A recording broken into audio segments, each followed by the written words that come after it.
आज राखी पौर्णिमा आहे म्हणून जाऊ दीर त्यांची मुलं सर्वजण घरी येणार होते म्हणून मस्त असा पावभाजीचा बेत केला। कुकरमध्ये सर्व भाज्या टाकून कुकरला गॅसवर बसवला। कुकर शिट्ट्या मारतो तोपर्यंत मी फ्रेश होऊन देवपूजा केली आणि देवघरात पहिली राखी बांधून घेतली।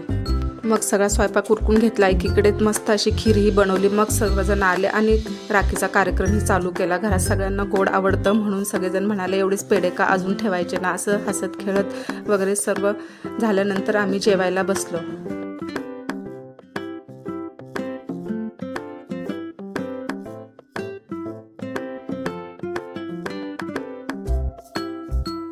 मग सर्वजण जायला निघाले। मग सर्वांना टाटा बाय केला। माझी आई नेहमी म्हणायची सणवार हे सगळं म्हणजे कुटुंब नातेवाईक एकत्र आणण्याचं एक निमित्त असतं।